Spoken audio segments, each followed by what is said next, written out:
I know यार, I know, India versus Pakistan इतना बड़ा मैच था, सब लोग इतने ज्यादा एक्साइटेड थे, लेकिन एंड में जाके जिसका डर था वही हुआ। बारिश की वजह से नो रिजल्ट। अच्छा खासा इंडिया की बॉलिंग शुरू होने वाली थी, सिराज और बुमराह भी रेडी थे इतनी बढ़िया पिच पे विकेट उड़ाने के लिए, लेकिन फिर बारिश ने आके बोला जल्दी वहां से हटो।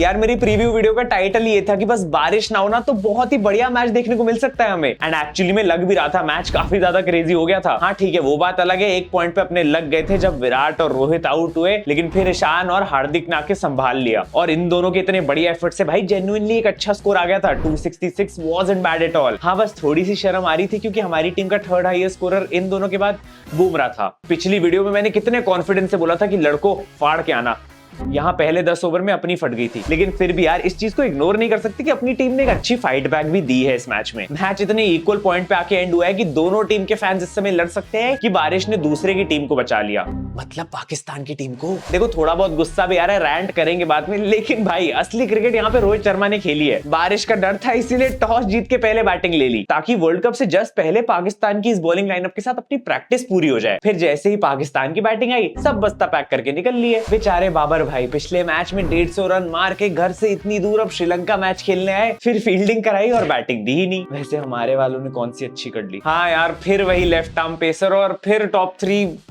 क्या बोलूं। 2017 के चैंपियंस ट्रॉफी फाइनल में मोहम्मद आमिर ने विराट, रोहित और धवन को आउट करके हमारी लेफ्ट आर्म पेस के अगेंस्ट एक वीकनेस एक्सपोज की थी। इस बात को अब 6 साल हो चुके हैं और हमारे 2 बेस्ट प्लेयर्स इस चीज को आज तक ओवरकम नहीं कर पाए हैं। आई डोंट नो भाई इतने एक्सपेरिमेंट्स का क्या फायदा हुआ जब हमने एंड में आके शाहीन अफरीदी को विकेट्स गिफ्ट ही करनी थी। इट्स अनबिलीवेबल कि हम इस प्रॉब्लम का तोड़ अभी तक नहीं निकाल पाए और सिर्फ 1 महीना रह गया अब वर्ल्ड कप में। कोई भी टीम इजीली हमारे अगेंस्ट एक लेफ्ट आर्म पेसर खड़ा कर दे तो हमारी 2-3 विकेट्स तो क्रीज पे आने से पहले ही गिर जाती है। किंग कोहली तक का ऐसा रिएक्शन था कल शाहीन अफरीदी की बॉलिंग देख के, अस विराट भाई अस। एंड आई थिंक इसका एक मेजर रीजन तो यही है कि हम खुद एक अच्छा लेफ्ट आर्म पेसर अभी तक तैयार नहीं कर पाए हैं, और दूसरा मैं क्लियरली ये मानता हूं कि विराट और रोहित को जो वेस्ट इंडीज में लोगों ने नहीं खिलाया वो बहुत बड़ा ब्लंडर था। 3 अच्छे ODI matches for our best player छोड़ के इन्होंने फालतू के एक्सपेरिमेंट्स करे और आज हालत ऐसी हो गई है। और मैंने तुम्हें बताया था इससे पहले विराट और रोहित ने ढंग से ओडीआईस आईपीएल से भी पहले खेले थे ऑस्ट्रेलिया के अगेंस्ट। तो सोच रहे हो आज के मैच में और इसमें कितना ज्यादा डिफरेंस आ चुका है, जिस वजह से मे बी परफॉर्मेंस में भी फर्क पड़ेगा। एंड आई नो इंडिया अगर बॉलिंग करती तो सिराज और बुमराह भी डेंजरस हो सकते थे इस पिच पे, लेकिन तुम चाहे किसी भी टीम को सपोर्ट करते हो तुम्हें मानना ही पड़ेगा कि भाई शाहीन अफरीदी, नसीम शाह और हारिस रऊफ इन तीनों ने कल इंप्रेसिव परफॉर्मेंस दी है। शुभमन गिल तो नसीम के अगेंस्ट इतना स्ट्रगल कर रहा था जितना अनन्या पांडे ने बॉलीवुड में नहीं किया होगा। एज एन आईसीटी फैन काफी फ्रस्ट्रेटिंग था to watch Shubman versus Naseem, और अब तो पक्का हो गया कि शुभमन भाई को किसी भी कंट्री में खिलाने के लिए ले जा रहे हो, साइड वाली सीट हमेशा खाली रखना ताकि उस पर हम नरेंद्र मोदी स्टेडियम फिट कर पाए। हमारे प्रिंस को ये सारा वारा से फर्क नहीं पड़ता, असली मोटिवेटर तो मोदी जी है। क्या फायदा हुआ साल भर रन बनाने का जब इंपॉर्टेंट मैचेस में लप्पू सी परफॉर्मेंस आनी है। बीसीसीआई एक बार फिर सोच लो ना, शिखर धवन अभी भी चांस है, वापस ले आओ। सच कह रहा हूं, मुझे तो देखो शुभमन पे भरोसा नहीं रहा। हाँ वर्ल्ड कप वाला मैच अहमदाबाद में पाकिस्तान के, तो उसमें सेंचुरी भी आ जाएगी, लेकिन बाकी ग्राउंड्स में क्या करने वाले हम। वैसे अब देखो एशिया कप के लिए ग्रुप काफी क्लियर हो चुका है, पाकिस्तान डायरेक्टली क्वालिफाई कर चुकी है इस नो रिजल्ट के बाद, एंड इंडिया को अब अगला मैच जीतना ही पड़ेगा जो कि नेपाल के अगेंस्ट है, एंड आई थिंक हमें जीतना ही चाहिए। अपनी फैंटेसी टीम में रोहित को कैप्टन बनाना तो बिल्कुल वर्क नहीं करा, इसीलिए अगले मैच में नेपाल के अगेंस्ट फुल रिस्क रख रहा हूं, शुभमन को कैप्टन बना रहा हूं। पूरा भरोसा है माइटी नेपाल के अगेंस्ट तो बंदा परफॉर्म कर ही लेगा, वरना अगर राहुल द्रविड़ से नहीं होगा तो मैं पर्सनली जाके शिखर धवन को बुला के लाऊंगा। तुम लोग भी इंडिया के अगले मैच के लिए क्रिकेट एक्सचेंज फैंटेसी पे कॉन्टेस्ट ज्वाइन कर लेना। देखो सेम ग्राउंड पे होने वाले, तो आई थिंक इंडिया की बॉलिंग पावर देखने में बहुत मजा आएगा, इसीलिए मैंने बुमराह को वाइस कैप्टन रखा है। प्लीज भगवान ये वाली टीम चल जाए, इतने बढ़िया कॉन्टेस्ट से जीतना है मुझे, इसीलिए इंडिया के सारे बॉलर्स ले लिए। वैसे अगर इस मैच में भी बारिश की वजह से नो रिजल्ट रहता है तो इंडिया क्वालिफाई कर जाएगी, क्योंकि नेपाल के पास सिर्फ 1 ही पॉइंट होगा और इंडिया के पास 2 पॉइंट, तो नो वरीज है। लेकिन दूसरी तरफ ग्रुप बी में बांग्लादेश वर्सेस अफगानिस्तान आज होने वाला है, जो कि बहुत क्रूशियल मैच है। ये कौन जीतेगा तो मुझे कमेंट्स में बताना, क्योंकि बांग्लादेश अगर ये मैच हार गई तो भाई अफगानिस्तान और श्रीलंका डायरेक्टली क्वालिफाइड है। और इस मैच के लिए भी क्रिकेट एक्सचेंज फैंटेसी पे काफी अच्छे कॉन्टेस्ट मिल जाएंगे तुम्हें, जिसमें तुम कम अमाउंट लगा के काफी बड़ा जीत सकते हो। और अगर पिच की टीम की कोई भी अपडेट या हेल्प चाहिए तो वो भी तुम्हें इस ऐप पे आराम से मिल जाएगी, इसीलिए तो नंबर 1 रेटेड फैंटेसी ऐप है, जैसे मैं number 1 rated YouTuber.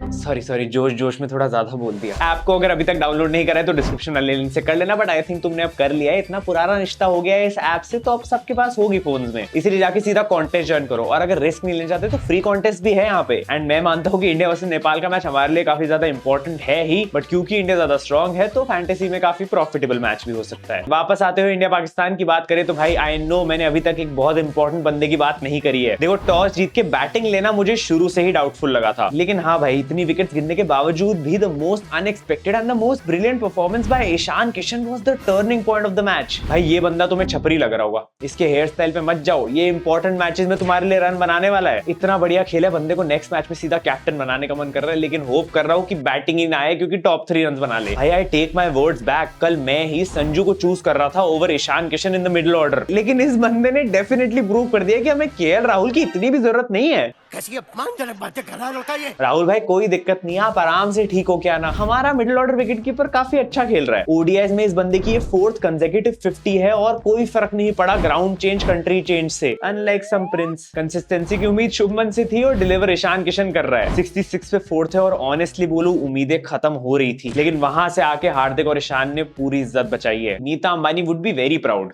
My God, this boy is so talented. मैंने जब इसे पहली बार देखा था तब मुझे पता था This is the future of cricket. Oh, he's so cute. I love this boy. And अपने बेस्ट कैप्टन हार्दिक भाई के बारे में तो क्या ही बोले यार। पर्सनली सॉरी लिख के देना चाहूंगा हार्दिक भाई को, इतने मीम्स बनाए उन पे, लेकिन बंदा इंपॉर्टेंट मैच में चल गया यार। कहाँ कह रही हो?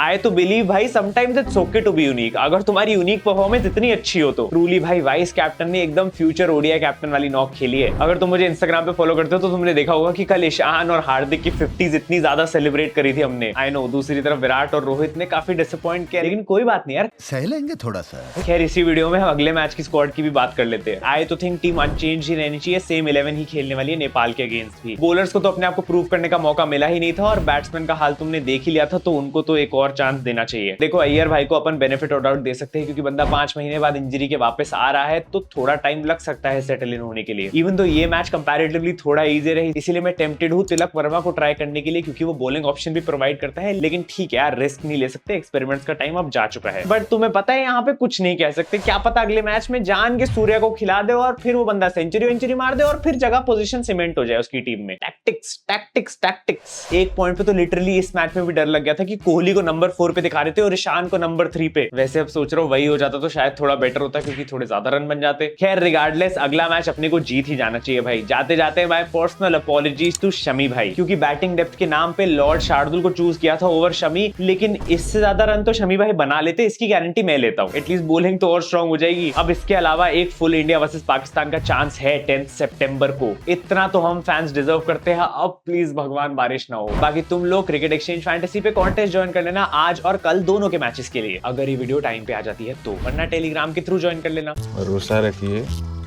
पुराने खिलाड़ी। दोनों मैचेस के लिए ये मेरी टीम्स होने वाली है एंड तुम लोग इससे भी ज्यादा स्ट्रॉन्ग बना सकते हो, आई एम प्रीटी श्योर। अब अगर थोड़ा फ्री हो तो इंस्टाग्राम पे आ जाओ, कल मैंने एक रील बनाई थी उसको लाइक कर देना, एंड और ज्यादा फ्री हो तो एशिया का प्रेडिक्शंस वाली वीडियो देख लेना। मिलते हैं अगली वीडियो में। Thank you so much for watching, love you all, bye bye.